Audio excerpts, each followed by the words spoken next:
라고 했지만 IO를 기다리고 있는 것 이런 것들도 사실은 일을 하는 거였어요. 그때 제가 일을 한다였다는 것은. 근데 지금 아마 띄워보면 여기서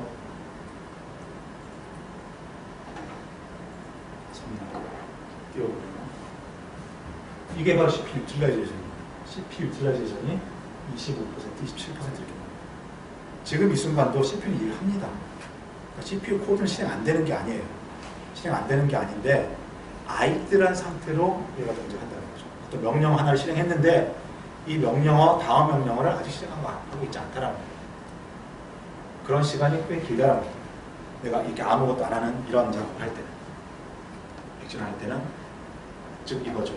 여기서 파워포인트에서 내가 이런 입력, 키보드 입력, 마우스 입력이 들어올 때까지 기다리고 있는 시간이 된다는 거죠. 그것이 이제 CPU 활용률로 나타난다는 겁니다. 그래서 CPU 활용률이 얼마나 높느냐, 이게 바로 스킬을 얼마나 잘하느냐의 판단입니다. 요거 좀 여러분이 이야기가 좀 복잡할 수 있어요.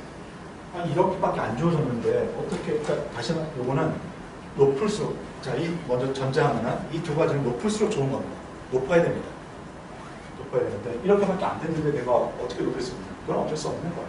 선생님, 그 작업 관리자에 표시되는 CPU 이용률은 단위 시간마다 계산합니다. 그걸 뭐 단위 시간이 얼마인지 모르겠지만 그 모니터 그 프로그램 작성자가 설계한 방식에 따라서 계속해서 이렇게 계산하겠죠. 계속해서 그건 계산 방식은 별로 어렵지 않겠죠. 지금 시간 원래 시간 계속 흘러가는 거고 CPU가 실제 동작하는 것들 체크할 수 있을 테니까 뭔가 시스템 프로그램을 적용해서 그 시간을 계속 이제 체크해가지고서 표시를 계속 운영합니다. 그럼 이제 그 바뀐 막 생각 살짝씩 바뀌잖아요. 계속 바뀐 순간의 이용률을 계산하는 건 아니에요? 글쎄요, 그걸 이제 계산하는 방식이 얘기가 나왔으니까 여러 가지 있을 수 있겠지만은 그냥 좀 시간이 이렇게 쭉 가는데 이걸 계속 누적해서 할 수도 있겠지만 누적해서 할 수도 있겠다. 단위 시간마다 이렇게 할 수도 있겠죠. 할 때 0.1초마다 0.1초 보고서 이때 CPU를 얼마나 썼는가, 0.1초 분에 CPU를 실행한 시간, 그걸 지금 이렇게 표시해줘. 또 0.1초 지난 다음에 그때 같이 이렇게 표시해줘. 이렇게 할 수도 있겠죠. 아니면 이것도 누적해가지고 1초마다 표시할 수도 있고. 그거는 여러 가지 방식으로 표현할 수 있을 것 같아요. 제가 정확한 표현은 잘 모르겠어요. 근데 그게 한 번 바뀐 다음에 다음번 바뀌기 전까지를 누적해서 하는 게 맞지 않나요? 그거는 그 작업 관리자의 CPU 이용률 표시, 모니터링 방식, 그거에 대해서 뭐 설계 방식일 것 같은데 제 생각에는 그때 이렇게 짧은 이 단위 텀의 시간을 보여주는 게 맞는 것 같아요. 누적하게 되면 이런 오류가 생길 수 있거든요.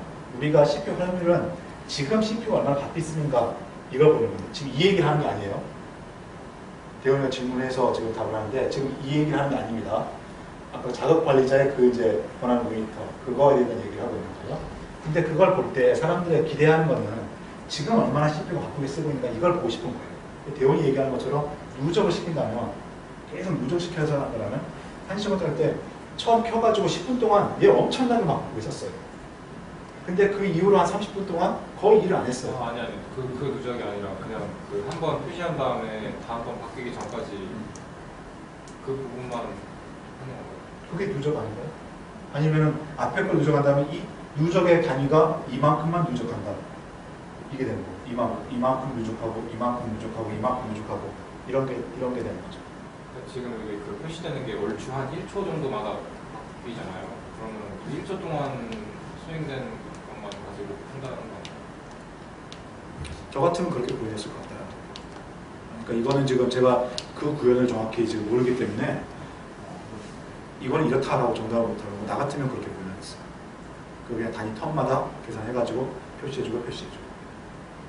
근데 어쨌든 이 정도 고려한다면 어디까지 고려하냐를 판단해야 될 거잖아요. 그러니까 제가 처음부터 고려한다는 건 당연히 말도 안 되는 거죠. 됐죠? 근데 앞에 걸 고려한다면 어디까지 고려하냐를 결정해야 될 거 아니에요. 앞에 1초까지 할 것인가, 앞에 2초까지 할 것인가, 앞에 3초까지 할 것인가.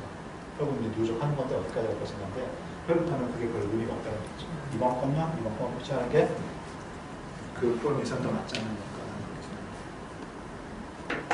아무튼 요거하고 이제 직접에 관계없는데 여기 이게 CPU 이용률 높을수록 좋다고 하셨잖아요.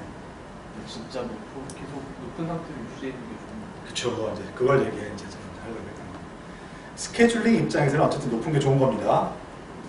근데 이렇게만 있으면 높일 수는 없잖아요. 높일 수는 없습니다. 근데 이제 우리가 지금 이렇게 얘기하는 건 뭐냐면 작업이 이거 하나만 있는 게 아니라 엄청나게 많이 있어요.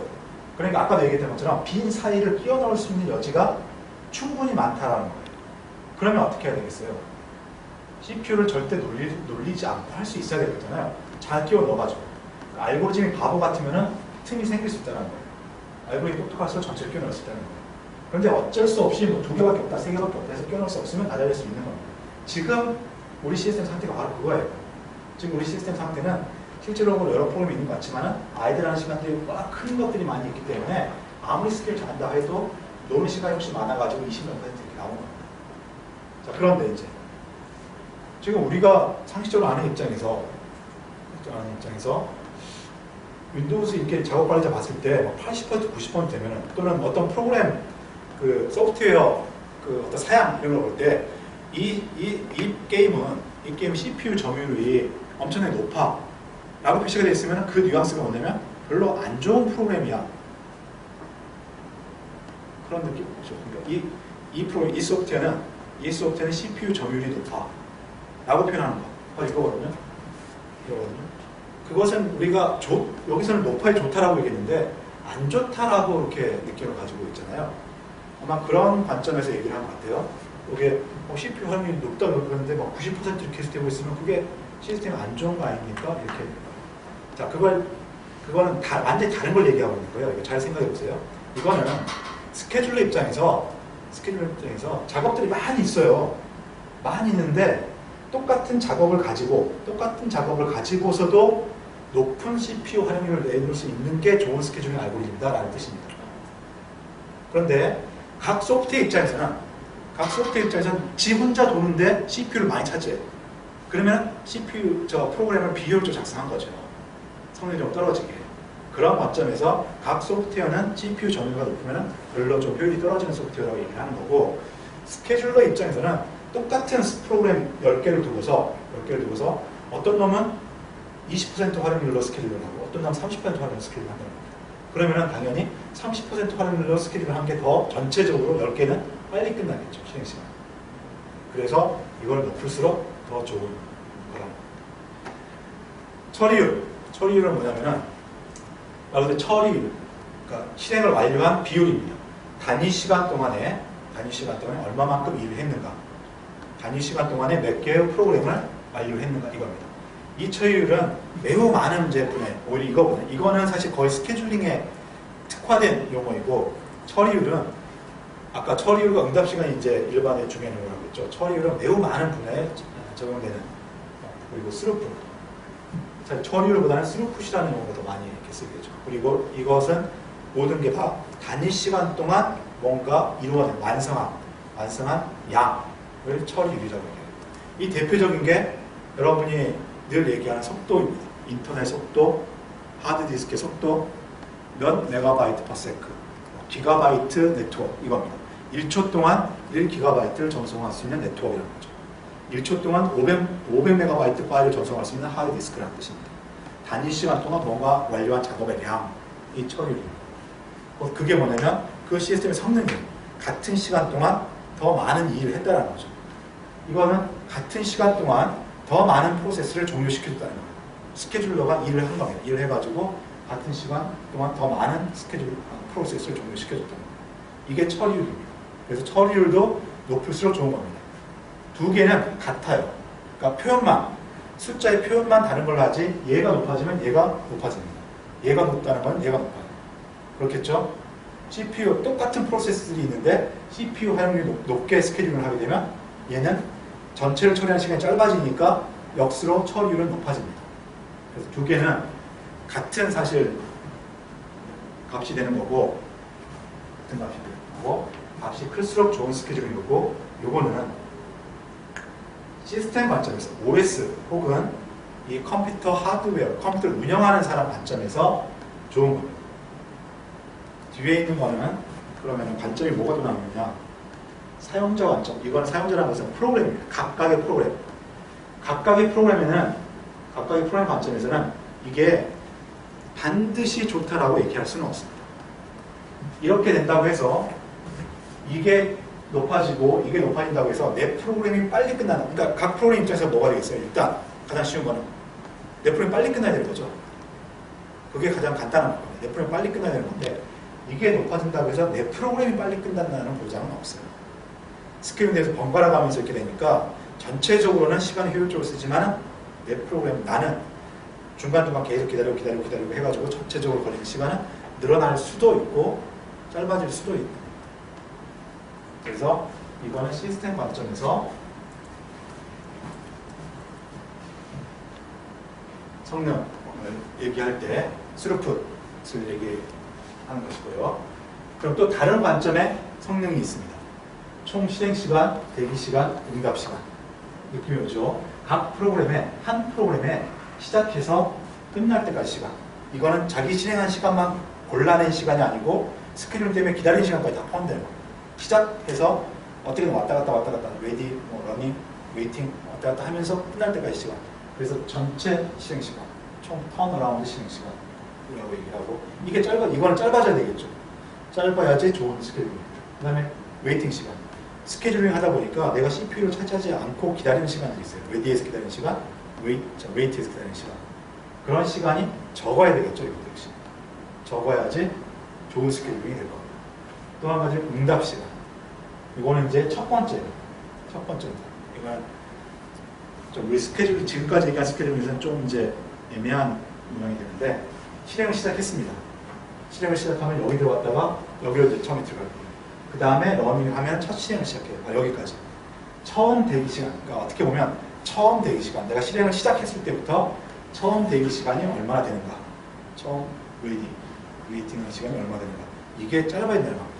어떻게 보면 별 의미 없는 시간 같아요. 전체 중에서 맨 처음에 기다리는 시간이 짧으나, 여기는 조금 길었다 하더라도 뒤에 기다리는 시간이 짧으면 전체 시간 더 짧아질 수 있을 거니까 크게 의미 없는 것 같지만, 제가 앞에서 얘기했던 것처럼 우리 컴퓨터 시스템의 UI, UX적인 측면에서 봤을 때 첫 번째 응답을 빨리 보여주는 것이 컴퓨터에서 꽤 중요한 의미를 갖는다는 거죠. 그래서 아까 이제 네트워크와 하드디스크 얘기를 하면은 이런 게 될 수가 있습니다. 사실 여러분 네트워크에서 핑 시간이라는 거 혹시 들어봤습니까?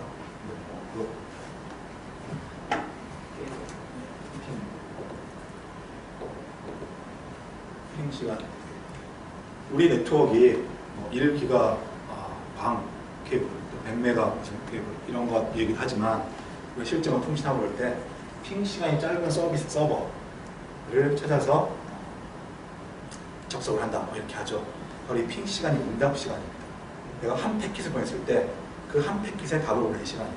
근데 실제로 내가 작업을 할 때는 한 패킷 보내고 마는 것이 아니라 계속해서 패킷을 보내고 계속해서 받습니다.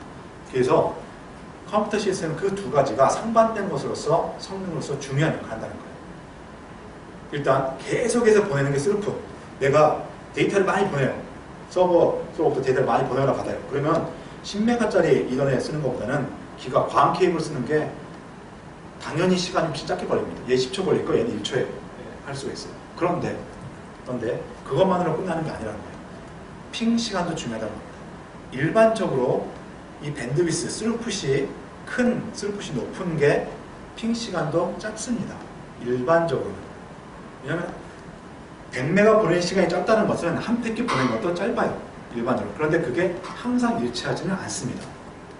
항상 일치하지는 않아요. 얘가 꼭 네트워크를 여러 번 거쳐서 이렇게 갈 수도 있으니까.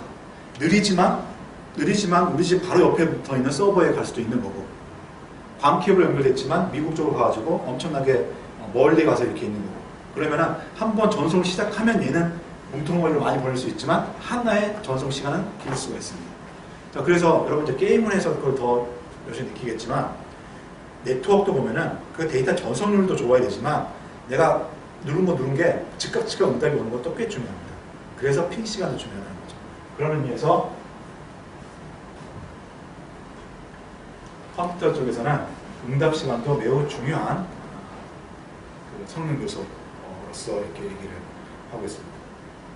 그리고 보통 우리가 이제 이걸 계산한다고 했을 때 이제 소프트웨어 쪽에서는 주어진 하드웨어에서 해야 되니까 알고리즘 상으로 이제 이걸 계산하겠지만 실제로 컴퓨터를 더 이제 빠르게 만든다, 좋게 만든다, 성능이 높게 만든다라고 하면은 사람들이 일반적으로 스루풋을 높게 만드는 것을 얘기를 많이 합니다. 클락을 높게 하거나 또는 하드디스크를 100메가짜리 붙이던 걸 300메가짜리 붙이거나 이런 걸 얘기합니다. 그런데 그런 식으로 이 밴드위스는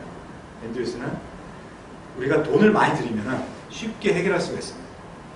그러니까 비싼 걸 사면 지금 나와 있는 하드웨어 중에서 비싼 걸 사거나 아니면 게임 쪽, 역시 게임 쪽도 그런 것도 하나요? 네트워크 카드 2개 꽂아가지고서 그 네트워크 카드를 2개를 써서 듀얼 밴드로 해가지고서 네트워크 그 성능을 높이는, 아직은 그런 거 들어보지 않았어요? 아마 할 거예요. 게임 서버나 이런 거 구축할 때 좀 더 좋은 성능의 내가 이 시스템 하고 싶으면 네트워크 카드 2개를 꽂아요. 네트워크 카드 2개를 꽂아가지고서 그 2개를 통해서 통신을 하는 겁니다. 그러면 성능이 훨씬 더 높아져요. 그런 것 중에 우리 무선 공유기 보면은 안테나를 그러니까 안테나 여러 개 있다는 게 무조건 좋은 건 아닌데 안테나 여러 개 하는데 그 하나하나에 서로 다른 와이파이 그 무선 채널을 할당을 하는 거예요. 그래가지고서 더 이렇게 전원 속도를 높이는 이런 거 하는 거. 그거는 말 그대로 처리율을 높이는 거는 돈을 더 들이면 쉽게 달성할 수가 있어요. 그런데 응답 시간은 돈을 들여가지고 해결할 수가 없습니다. 일반적으로. 물론 해결할 수는 있어요. 빠른 CPU를 쓰면 해결이 되거든요. 그런데 기술이라는 것이 응답 시간은 한계가 있다는 거예요. 이 길 폭을 높이는 거는 우리가 돈을 더 많이 들여가서 하는데 거리는 쉽게 줄일 수는 없다는 거죠. 어떤 한 차원의 기술. 그러니까 도로를 얘기하면은 밴드위스는 느린 차를 쓰더라도, 느린 고속버스를 쓰더라도 길을 넓혀가지고 여러 대를 한꺼번에 보내면 밴드위스는 높아져요. 근데 빠르게 하는 거는 보다 빠른 스포츠카 뭐 이런 것들을 써야 됩니다. 그래서 그런 것들은 단순히 내가 물량을 투입한다고 되는 게 아니라 좀 더 기술 개발을 해가지고서 빠른 엔진을 만들어야지만이 딱 한 대를 보내더라도 빨라진다는 거죠. 그래서 제가 스케줄링 평가하기 위해서 조금 어긋나도록 좀 벗어난 얘기를 하고 있는데,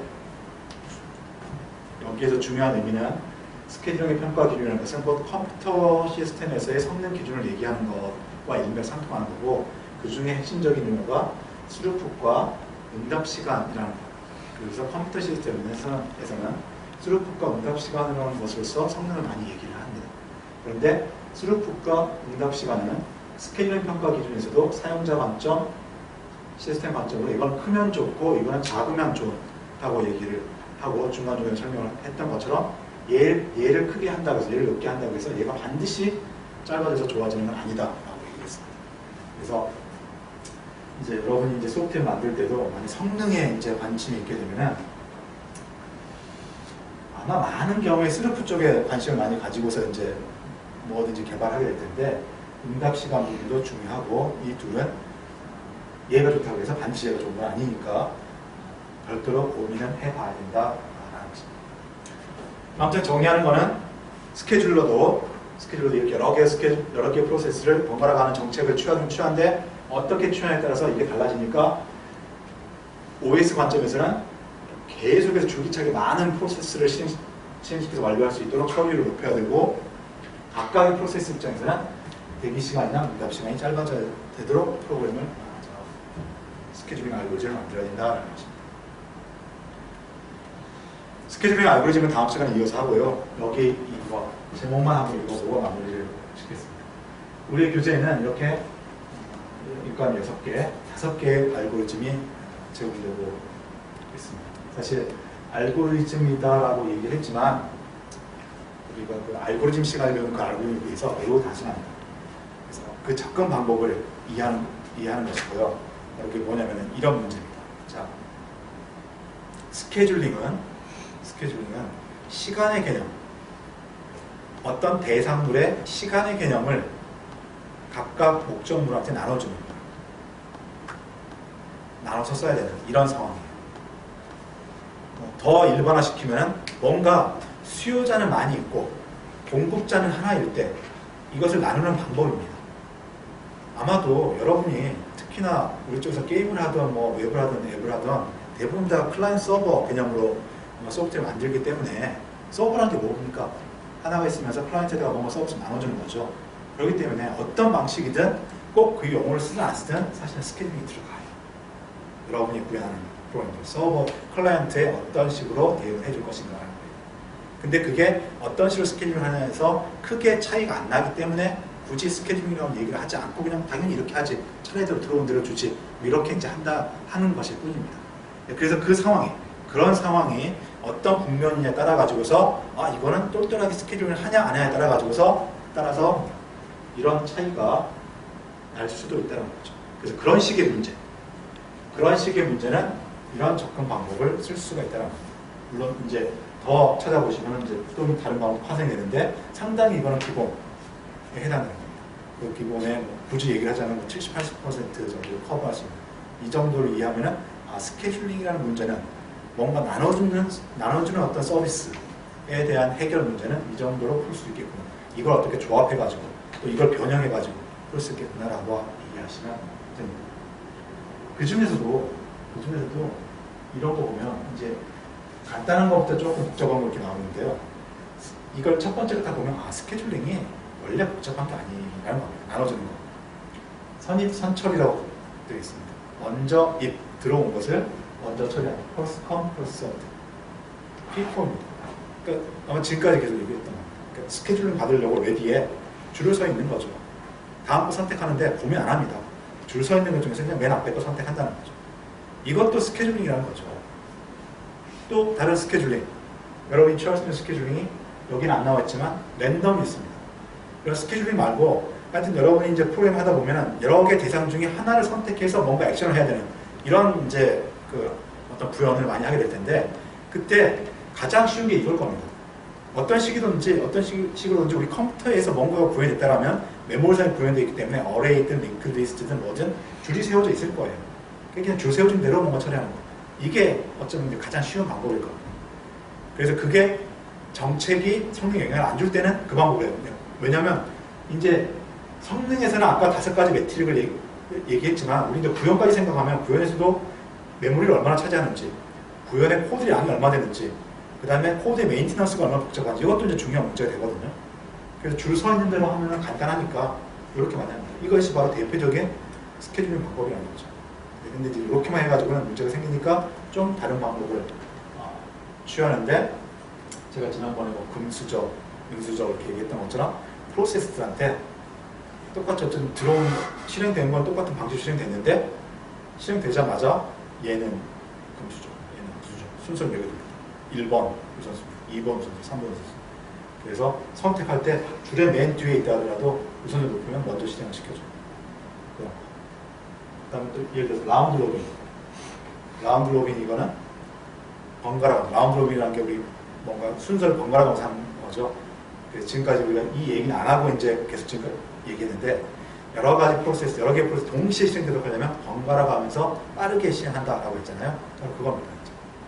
스케줄링 방법 중에서 번갈아 가면서 한다. 그래서 여러분이 자원을 나눠주는 것도 만약에 이게 어떻게 나눠주냐에 성능에 영향을 미친다고 또는 응답시에 영향을 미친다고 하면 할 수 없이 얘를 일부분만 주고 뺏고 다음 거 하고 뺏고 다음 거 하고 이렇게 해야 될 거예요. 그런데 아마 그냥 이렇게 복잡한 스케줄링, CPU 스케줄링이 아닌 상태에서는 그렇게 하는 게 더 오버헤드일 수가 있어요. 그래서 그냥 줄 서진 대로 세워진 대로 이거 다 하고 그 다음에 이거 하고 이렇게 하는 프로그램을 하는 문제 예가 많은 거죠. 아무튼 비슷한 같은 문제라는 겁니다. 근데 그 이제 문제 요구 사항에 따라 가지고서는 이런 방식의 접근을 취할 수 있다는 겁니다.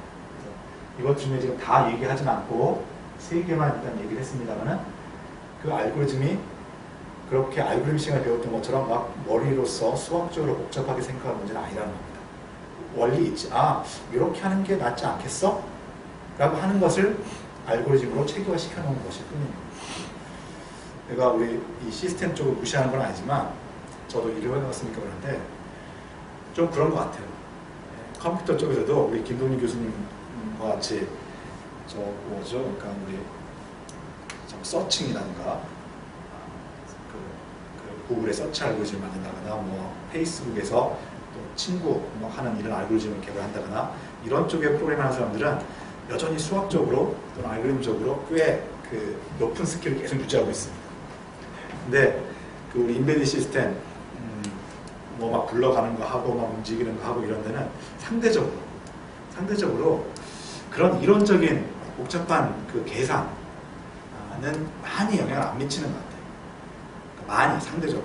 그러니까 여러분은 제 말을 많이 듣고 그 분야 갔는데 그게 아니잖아, 이 사람 사기쳤네 라고 할 수는 있어요. 여러분 입장에서는. 근데 상대적으로는 그런 막 이론적인 수학적인 분석을 통해서 뭔가 구현하기보다는 직관, 제가 아마 OS 시작할 무렵에도 직관이라는 단어를 한번 썼을 거예요. 이 시스템이 어떤 문제 해결을 요구하고 컴퓨터 시스템에서 메모리라는 자원과 IO라는 자원, CPU라는 자원이 어떤 식으로 활용되는가 그 패턴을 이해한 다음에 아, 이런 방식으로 풀어봐 라고 해서 코딩을 합니다. 실제로는 이제 그 논문을 쓰는 사람들은 이런 방식으로 했을 때 어떤 결과가 되는가 수학적인 분석과 시뮬레이션을 해서 아, 이렇게 하면 몇 퍼센트, 몇 배, 뭐 이렇게 해서 내긴 하는데 실제로 구현할 때는 그렇게 해가지고는 실제 구현에 또 복잡한 요소를 다 반영을 어차피 못하기 때문에 그냥 구현해 봅니다. 근데 진짜 근데 여기서 오해할까 봐서 그렇다고 해서 아무렇게나 하는 거 아니고 그래서 직관이라는 게 필요하다는 거예요. 이렇게 했을 때 어떤 그 효율, 이렇게 했을 때 효율을 정확히 이거는 95.7%야.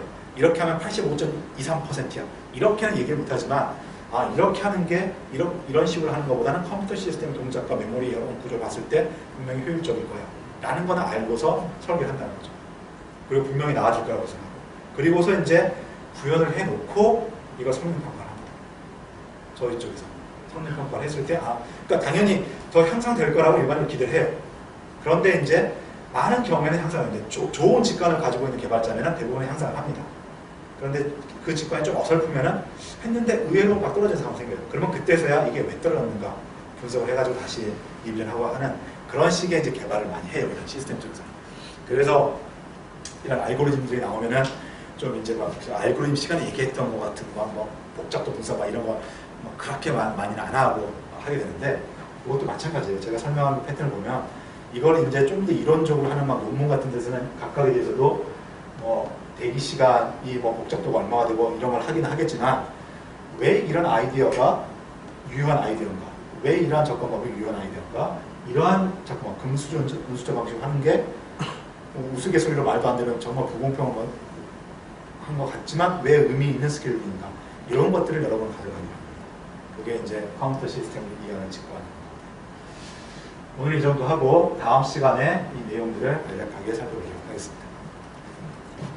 수고했습니다. 수고하셨습니다.